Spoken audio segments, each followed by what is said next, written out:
Hi, everyone. I'm your host, Jaime Soretta. On this podcast, we celebrate everything local. And this next business, do I say icon, legendary, a staple? Miracle Mile Deli is celebrating 75 years right here in the Valley. Josh Garcia is with me. This is family owned for 75 years, Josh. Yeah, thank you so much for having us, Jaime. Thank you for coming. I mean, you think of Miracle Mile, I can think of my childhood going to JA to Foxtrot and learning how to Foxtrot and getting a snack beforehand. People have so many childhood memories. They've met their loved ones, their spouses at Miracle Mile.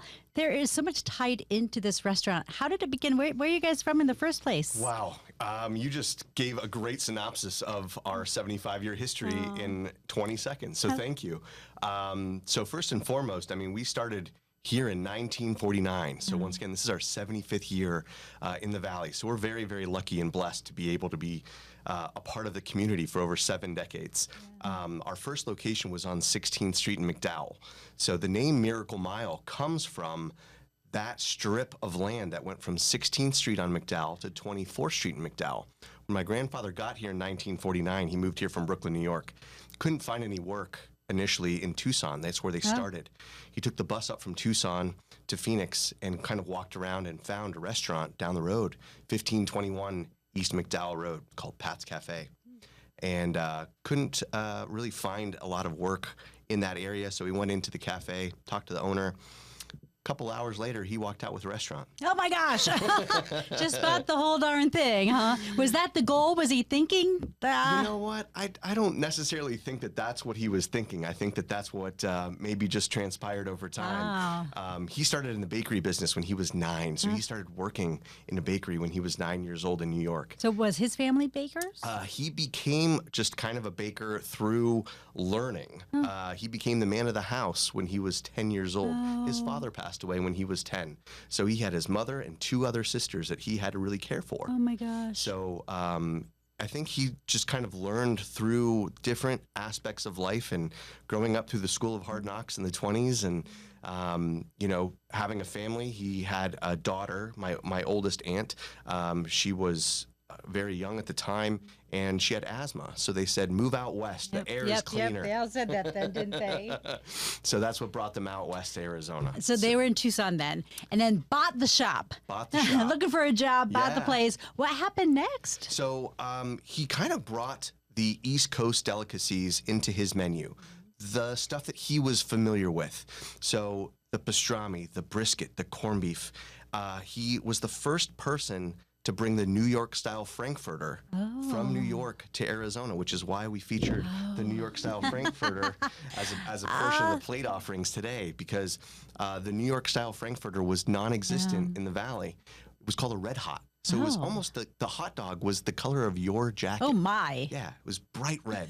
So he's like, we need this New York-style Frankfurter to come to Phoenix. Yeah. So he was the first one in Phoenix to really pioneer that New York-style hot dog that we know today. Well, please thank him. much thanks to the family.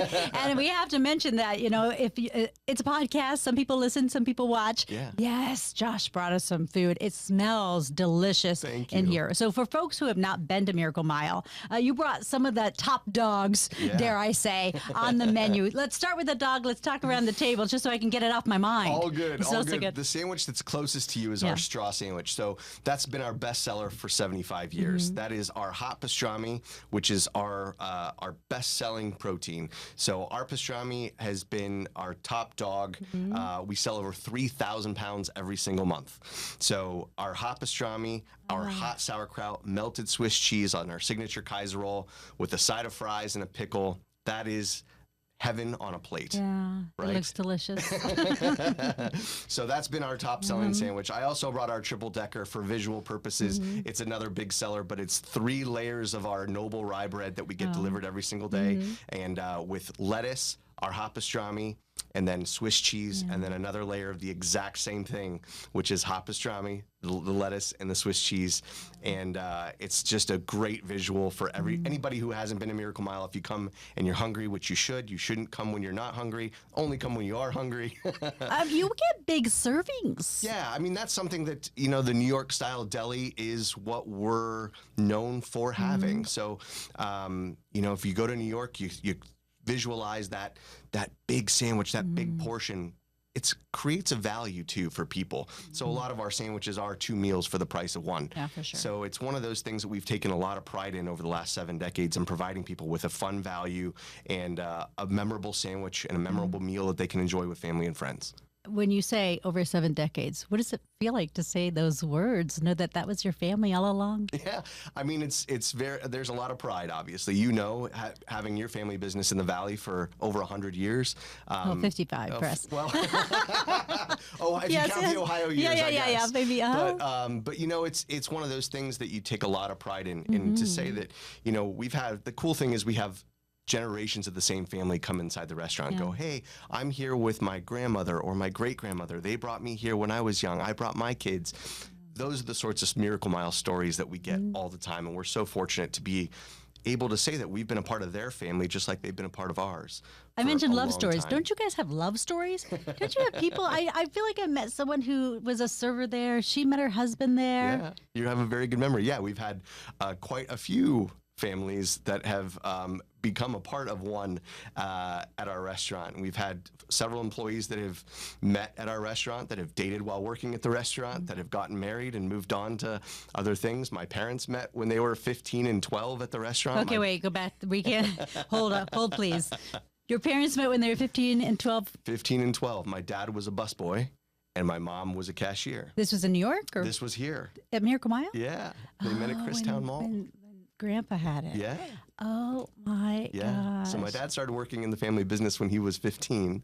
My mom they didn't date till later on in their 20s. Yeah. But that's when they initially met, was when they were 15. So they have obviously been working in the business their entire lives as well. Yeah. And I met my wife when I was working at Arrowhead, our Arrowhead Town Center location that we had in the 90s and the 2000s. And she was a customer, and I was working 80 hours a week. So it was nice to.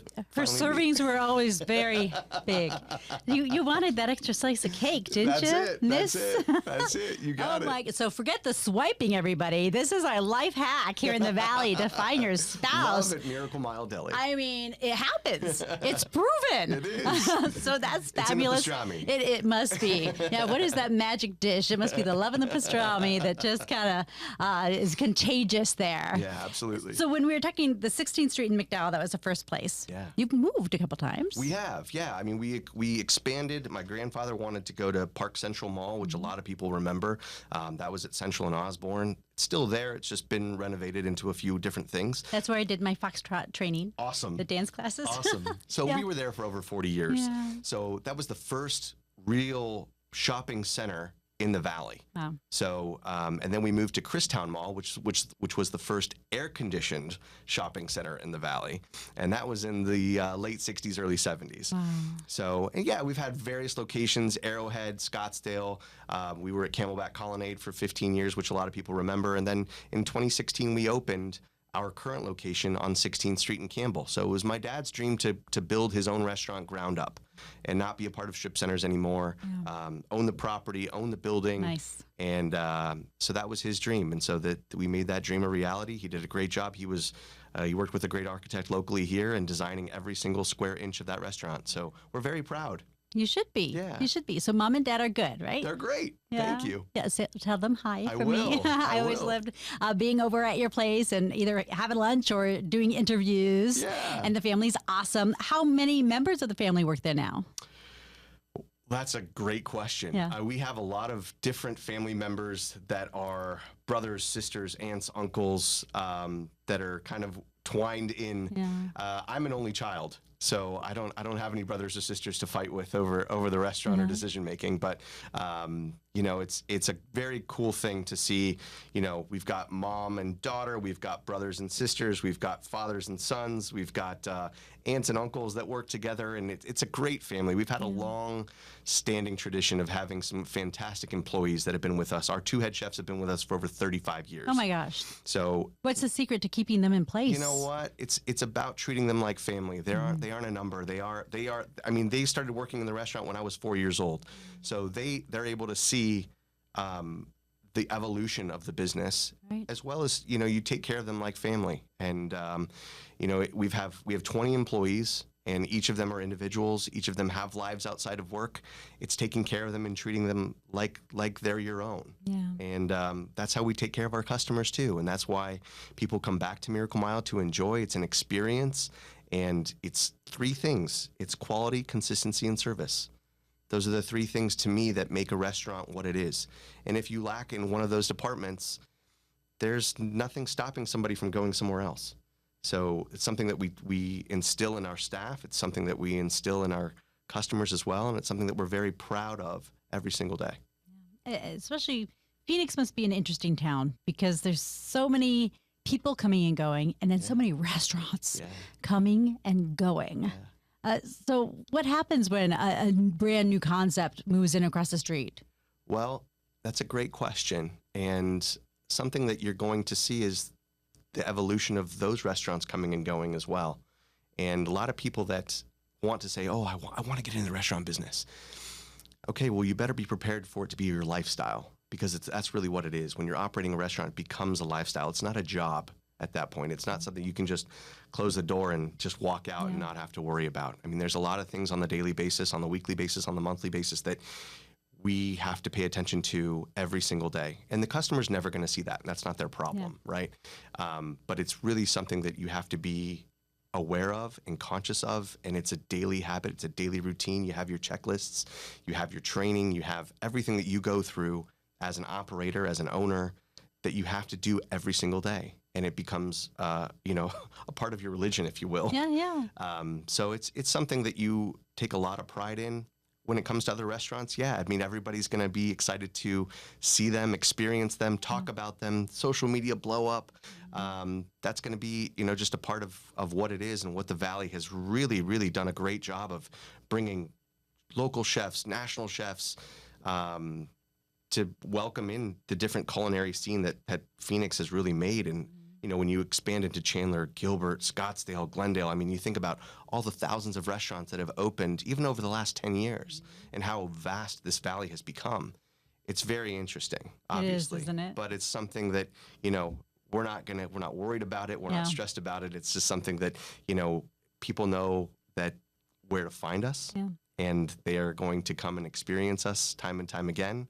And like I said, those 3 things of quality, consistency, and service are never going to leave. Yeah, and you can't find all 3 everywhere. That's why a place like Miracle Mile becomes a staple, becomes a place that generations grow up with. Because of that, you can rely on them, depend on them. Know you're going to get a good meal. And Josh is probably going to walk around and say hi and greet you at the table. You do that. Yeah, I mean, that's something that we take a lot of pride in as well, is treating our customers like they're a part of our family as well. And, you know, it's something that we have done for a long time, and we've been able to establish some great relationships with our customers, and we're very, very fortunate. And, you know, the world of social media has given us another level of experience where people come in and go, I feel like I know you because I see you on Facebook, or I see you on the local TV stations, or whatever the case is. And that warms my heart, because they feel like they have a connection with us as humans, and they're coming to experience that experience. I mean, I should say that they're coming to experience that sort of relationship as well, and not just for the food. They're coming for that whole thing, that whole kit and caboodle, you know, that a restaurant provides to people now. And it's kind of that warm, fuzzy feeling that you want to walk out with. And you bring up a good point, because we see you a lot on TV, and you do a great job at just being you. Thank you. Which is difficult. And for folks who, you know, I run a restaurant, I'm a chef. Now I get 3 minutes with Jaime on TV, and she's running around, you know, eating French fries. How do you control that moment? And what would you tell, you know, that person who's trying to present for their product or their business about, you've got this 3 minutes with a live segment. How do you manage that so well? Practice, experience, know what you're going to present before they show up. Obviously, it's a art. It's doesn't as you know, as you've been in this business for a long time, it's not something that just comes necessarily naturally. I mean, it can, but it's something that takes time and takes practice. I mean, we've been doing this a while, and it's something that we take a lot of pride in presenting when we do bring our food. When we do have the opportunities, we try to make sure that we're catering to that specific person and kind of maximize that experience with the interaction and really play off of the energy that they're providing us. No doubt. I like to get some information out of you that I can utilize for someone who might be listening thinking, I want to build a business for my family that will be 75 years old. How can I build that? Because often I ask about the jump, making the jump. Yeah. So while you didn't do that, you did re-enter the family business. I mean, I grew up in the family business doing my homework on a pickle bucket behind the serving line. Oh my gosh. That was my upbringing. So envision that in Christown Mall. For those that have been around in the Valley for a long time that are listening or watching, you think about that old shopping center and what it was in the 80s and the 90s. That was my upbringing. Yes, I went off to college. I worked at Wimbledon for 2 years. Wait, you just brushed that off. I worked at Wimbledon. Where did you go to college? So I went to the University of Redlands. It's a small school outside of Los Angeles. It's about 60 miles east of LA. So if you drive from here to Disneyland, you're going to run into Redlands, California. So where'd you go to high school? So I went to Central. Oh, yeah. So loved that experience, 4 years there and then 4 years at Redlands. And then, I had the experience of a lifetime to travel to London and study abroad there and have an internship at Wimbledon, and had a great boss that loved the work and invited me to come back and work for him again. So that was a very, very cool experience. Unfortunately, my work visa expired, and I had to figure out what I was going to do with my life after 2 years. What were you doing at Wimbledon? So I was working for their marketing department, promoting their museum and promoting the tournament. I was able to operate one of their retail shops during the tournament. So me growing up being a tennis player, it was a dream of mine to be able to go there, which I was able to do when I graduated high school. My parents took me there on a trip to just go to Wimbledon for a few days, which was amazing. And then to be able to go back and actually work there was a dream. So yeah, I mean, that was a very, very cool experience, and I'm very grateful for it. So you get to see the world. Yeah, absolutely. And then what made you decide to come back into the family business?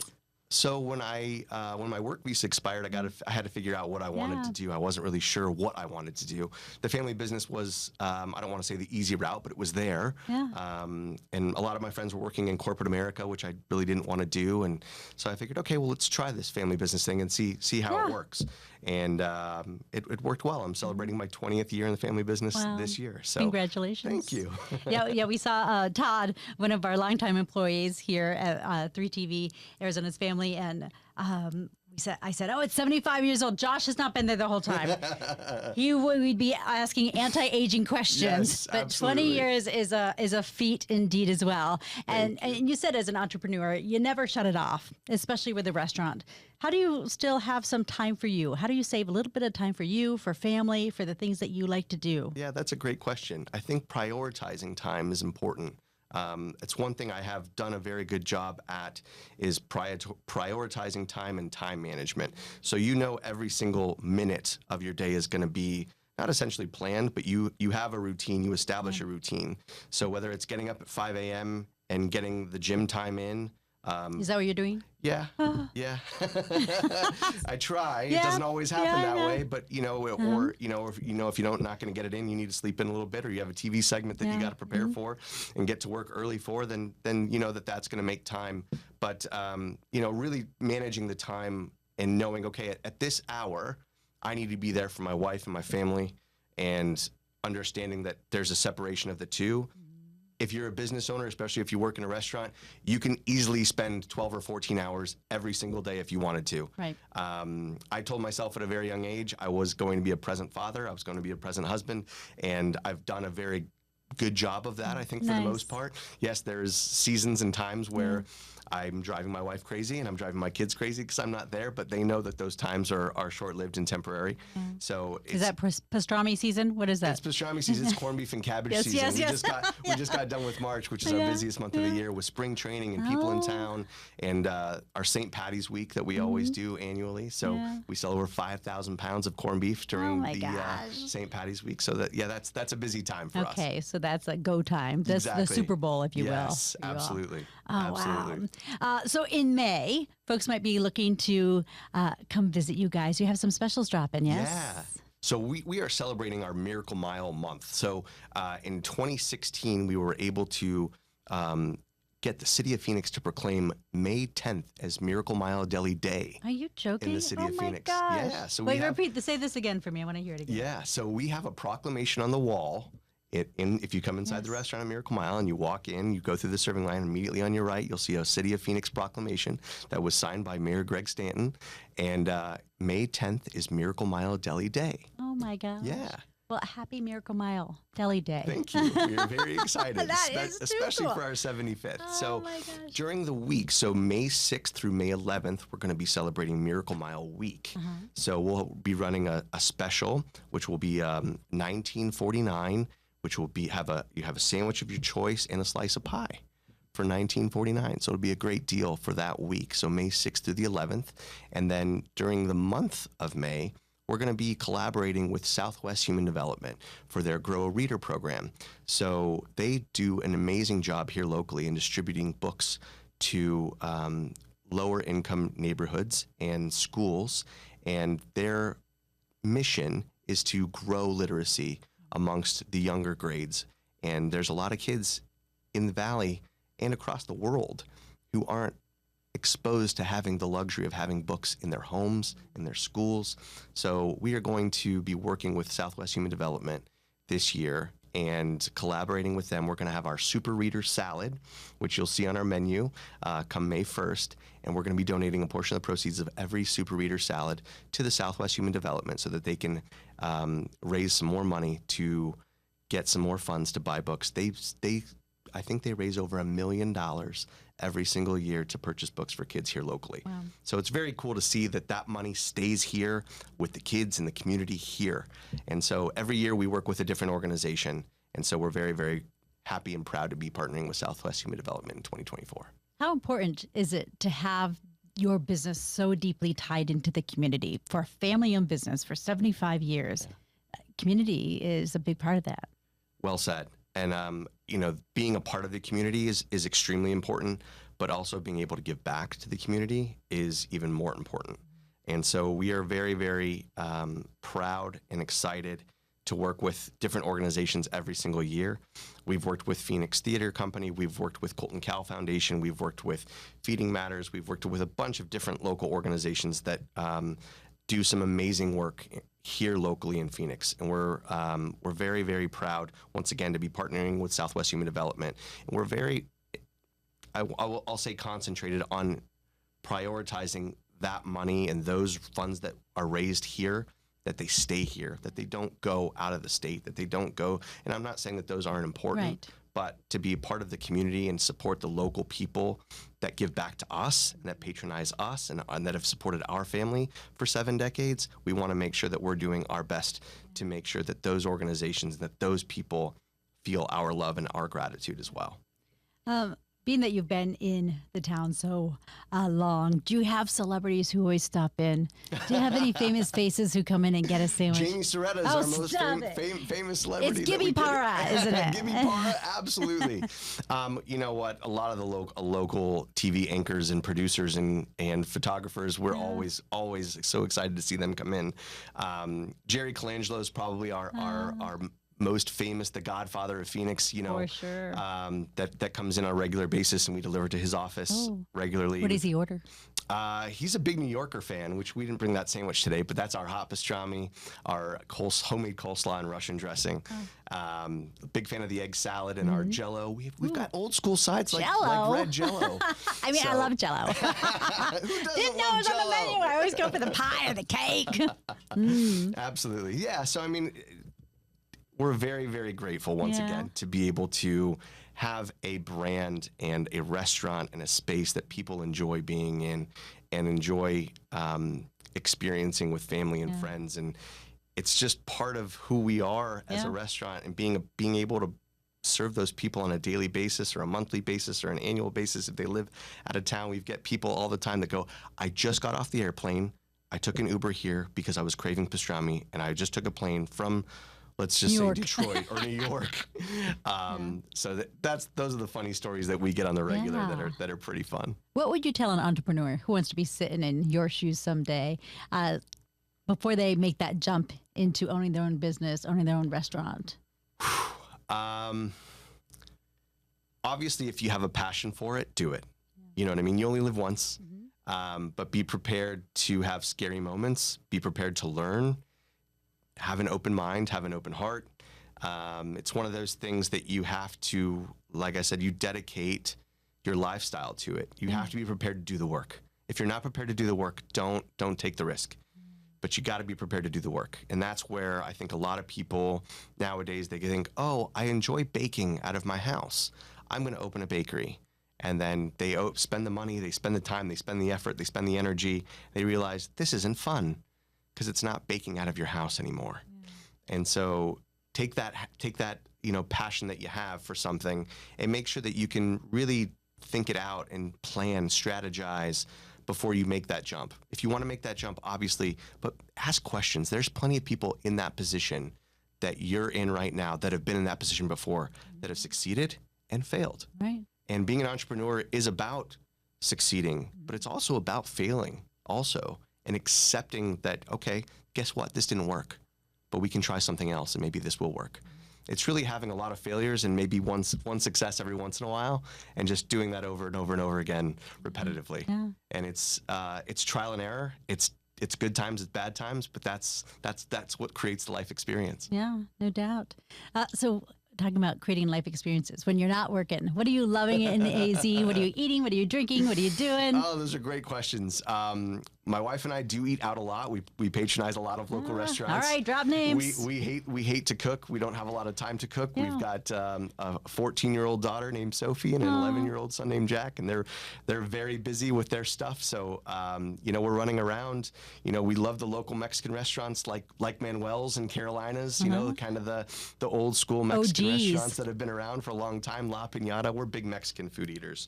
So when we're looking for a nice occasion, I love Steak 44. They do a fantastic job. They're right down the street from us. So, those sorts of restaurants are, dear and true to the valley. Yeah. And so, I love a good margarita when I'm needing to relax. So those things are important to me as well. So who's got the best marg?